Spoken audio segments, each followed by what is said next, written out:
Our audience has a particular sweet spot for silver, and well, we've got some good news for those investors.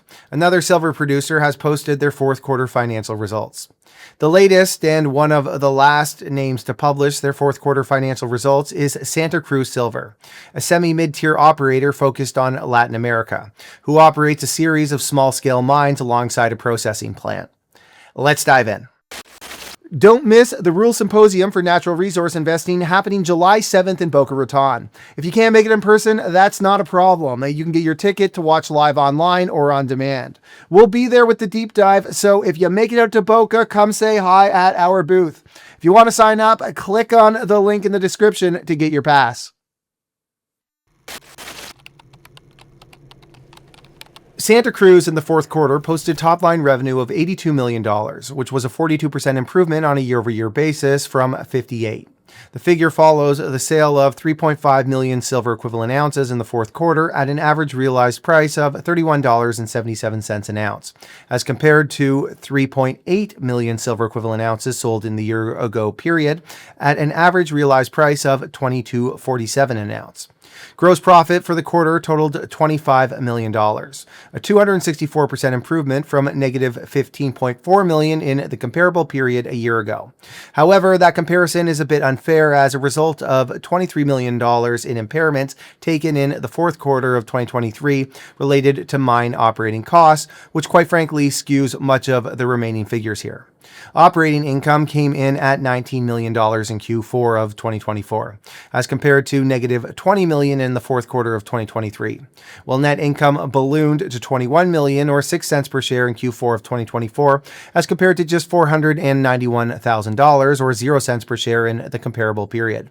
Adjusted EBITDA, meanwhile, totaled $23 million in the fourth quarter, a massive improvement from $5.8 million in the year-ago period. For the full fiscal year, revenue totaled $283 million, which was a 13% improvement year over year from the $251 million figure recorded in 2023. This revenue was off the back of silver equivalent sales of 14.1 million ounces, which was down 13% year over year from 16.1 million ounces.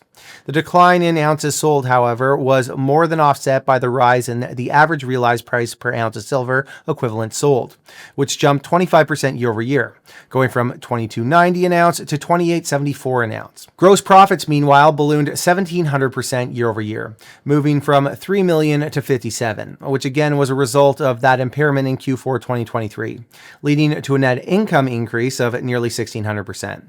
Net income in 2024 totaled out at $165 million, or 46 cents per share, versus a loss of $11 million, or 3 cents per share in 2023.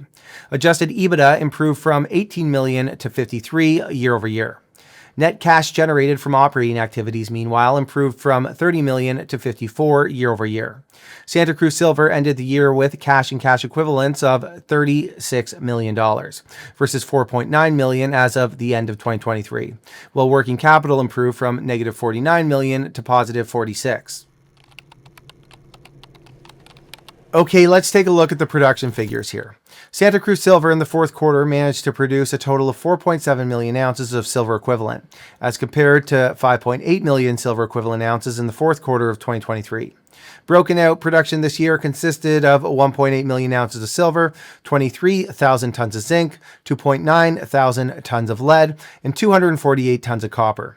The largest producer on a silver equivalent basis here was the San Lucas Group, which is really a feedstock processor which produced 1.2 million equivalent ounces in Q4, followed by the Zimapan mine in Mexico at 1.1 million equivalent ounces.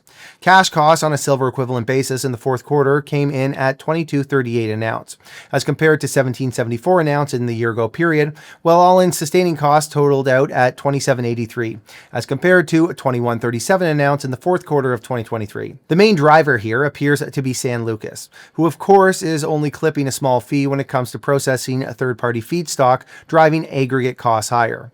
For the full fiscal year, silver equivalent production totaled 18.7 million ounces, which was a slight decline from the 18.8 million ounces produced in 2023. Broken out production in 2024 consisted of 6.7 million ounces of silver, 94.4 thousand tons of zinc, 11.8 thousand tons of lead, and 1.1 thousand tons of copper. San Lucas was again the big producer here for the full fiscal year at 4.6 million silver equivalent ounces, which was followed by Zimapan at 4.4 million equivalent ounces and Bolivar at 4.1 million equivalent ounces. In terms of costing, cash cost per silver equivalent ounce sold across 2024 averaged $21.90 an ounce, which was a 16% increase year over year from $18.96 an ounce, while all-in sustaining costs increased by 15%, going from $22.69 to $26.09 an ounce. All right, normally this is when we would discuss guidance for 2025 or at least the next quarter, but Santacruz doesn't partake in the guidance game, so let's wrap things up. We did reach out to Santacruz on these earnings results with a few questions, chief of which was the funding of the remaining payments due to Glencore this year, but we didn't get a direct response on the questions. Rather, we were told that management is hard at work on the Q1 results and they will be available after that time. So I suspect we'll be sitting down for an interview with CEO Arturo Prestamo sometime in the near future here. So be sure to send your questions in for that. As for the Q4 and 2024 results, despite some delays in getting them published, the results here were overall quite positive, thanks in big part to an improving silver price environment.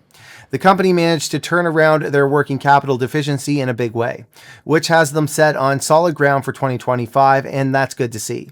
Now it will just be a matter of managing costs so that cash can continue to flow to the bottom line. All right, everybody, thanks for watching. If there's stories you want us to cover, let me know in the comments section.